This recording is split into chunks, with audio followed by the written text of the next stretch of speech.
भैया कि एक बार दिल के सुकून कैदा कि राजा जी एगो फोन कैदा कि अपने ही हाथे हमर खून कैदा। नवनीत भैया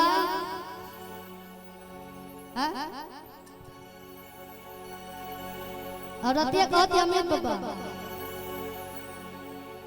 कि बिना सवातिया के रहना सहेला कि हमारा तो झूठा तू झांसा में रखेगा। मुखिया जी कहाँ गई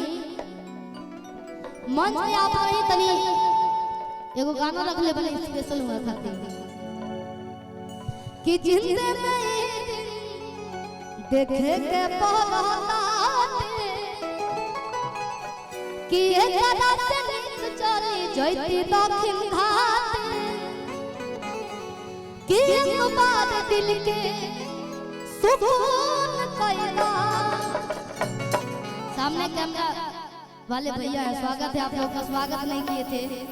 क्षमा कीजिएगा। कि एक बार दिल के सुकून कैदा ये राजा जी एगो फूल कैदा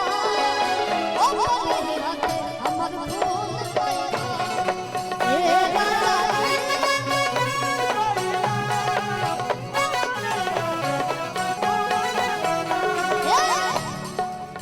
बिना सवातिया के रहना सकेगा।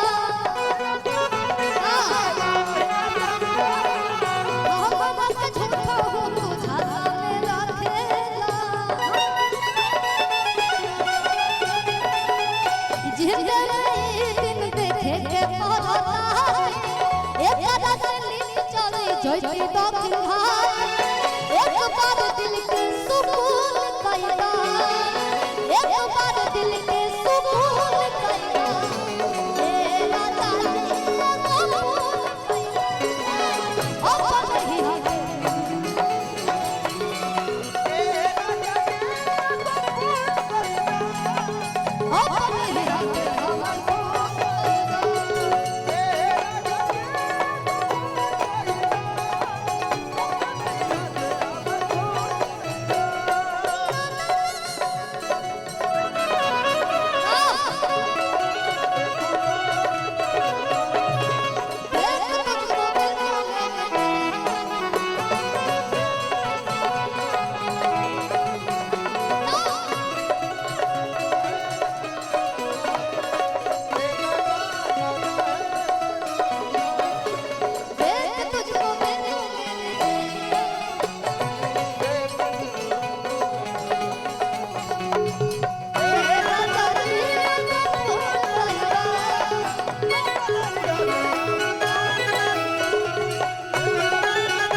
कि कस तोहरे खाली रहे हमरो लगाम सुनो इतना न करो के और पिया हो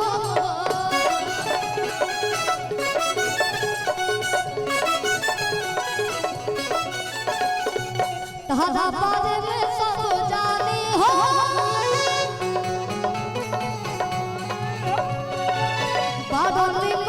कैसे मानी हो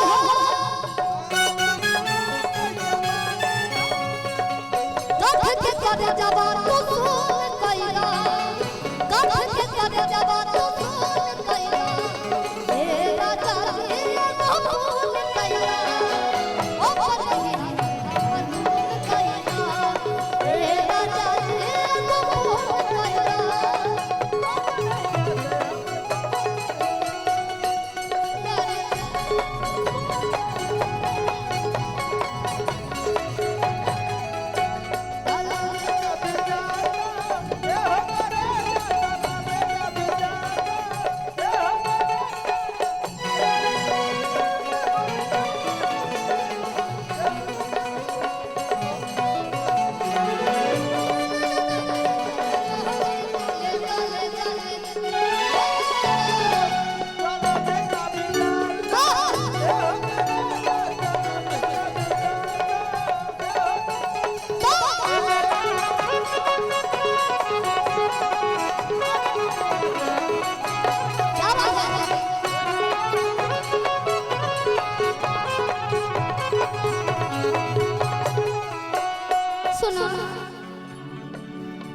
पर देखा तनी रोज देखा तनी प्रोग्राम में व्यस्त रहता रह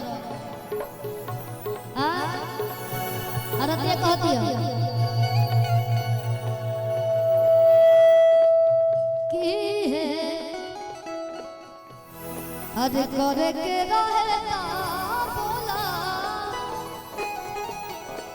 काहे के बियाह भइला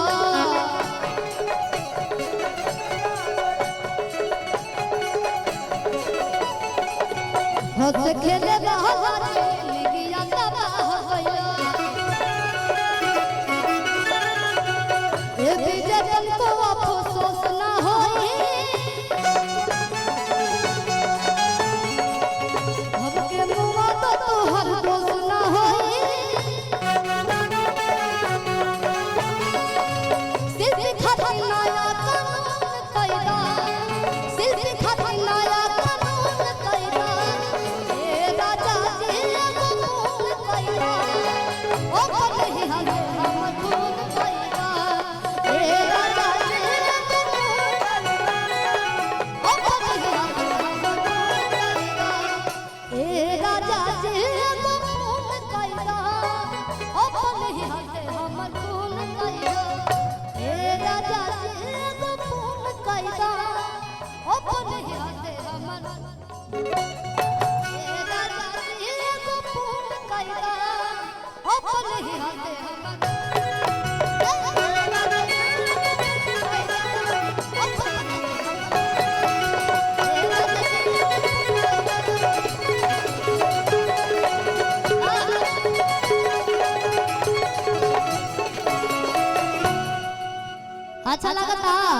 अच्छा लगा